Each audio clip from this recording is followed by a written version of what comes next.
E aí, pessoal? Eu preciso que vocês assistam esse vídeo até o final e depois me contem nos comentários se vocês estão conseguindo entender a minha explicação sobre as ações do Supremo Tribunal Federal. Eu confesso que está sendo difícil tentar explicar essas coisas, porque o Supremo tem feito tantas manobras, tantos jeitinhos brasileiros para justificar as irregularidades que eles estão praticando, que fica complicado colocar tudo em palavras de forma simples.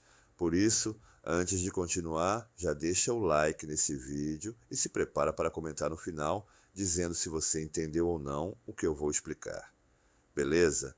Então, vamos lá.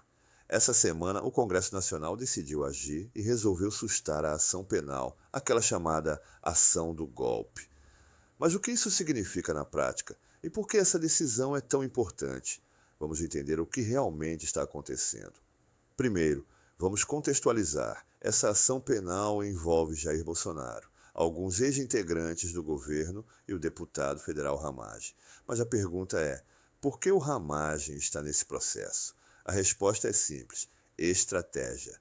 A questão é que Jair Bolsonaro é ex-presidente e, portanto, não tem foro privilegiado. Isso significa que qualquer investigação contra ele deveria acontecer na primeira instância e não no Supremo Tribunal Federal. E o mesmo se aplica a outros envolvidos na ação que também não têm foro privilegiado.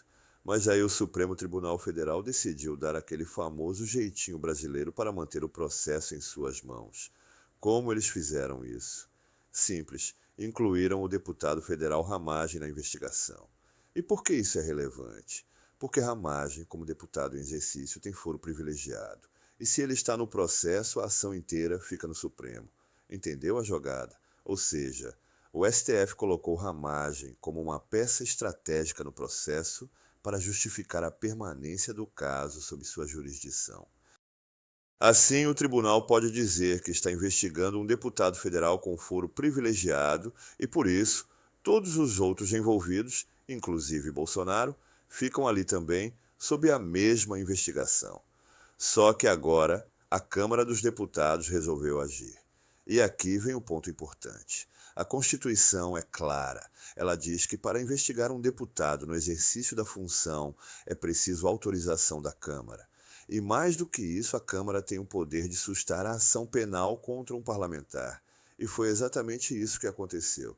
Os deputados olharam para a situação, viram a manobra do Supremo e decidiram agir. Eles votaram e, por 315 votos, um número expressivo, quase o necessário para um impeachment, a Câmara decidiu suspender a ação penal. E o que a Constituição diz? Ela não especifica que a Câmara pode sustar apenas a parte da ação que envolve o deputado Ramagem.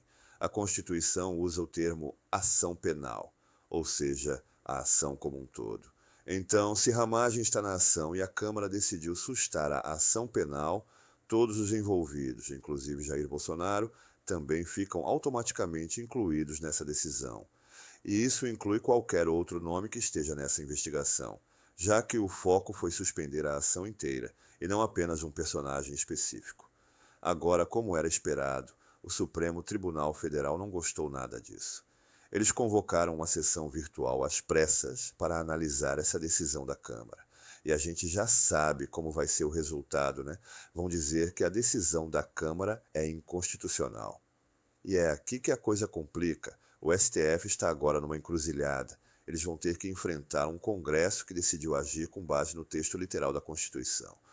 E para tentar reverter essa decisão, o Supremo vai precisar justificar que a Constituição está errada. Será que eles vão ter coragem de fazer isso? Ou será que vão criar mais um jeitinho brasileiro para contornar a decisão dos deputados? Além disso, é importante lembrar que o placar de 315 votos foi expressivo. Não é pouca coisa. Estamos falando de quase um número suficiente para um impeachment, ou seja, o Congresso mostrou força e união ao tomar essa decisão. E o Supremo Tribunal Federal sabe que, ao bater de frente com a Câmara, está criando um conflito institucional enorme. O STF já vinha sendo criticado por suas manobras jurídicas, mas agora eles estão comprando uma briga em escala muito maior. Eles não estão apenas contrariando um deputado ou um partido. Estão contrariando 315 deputados que se uniram para suspender a ação penal. Então, O que vai acontecer agora? A grande expectativa é pelo julgamento virtual que o Supremo já convocou. Vai ser interessante observar como os ministros vão tentar justificar que a decisão da Câmara é inconstitucional, sendo que ela foi tomada com base no texto literal da Constituição. E claro, isso vai repercutir diretamente no cenário político. Porque se o Supremo reverter a decisão da Câmara, a narrativa de que eles estão passando por cima do Congresso vai se intensificar ainda mais. E a imagem de um Supremo Tribunal Federal que legisla, decide e interfere nos outros poderes vai se consolidar de vez. Então, fica ligado nos próximos desdobramentos, porque essa briga está só começando. E me diz aí nos comentários, deu para entender a situação ou ficou alguma dúvida? Eu vou fazer um vídeo ainda mais detalhado sobre isso, mas quero saber se vocês estão acompanhando o raciocínio. Um grande abraço e até o próximo vídeo. Fui!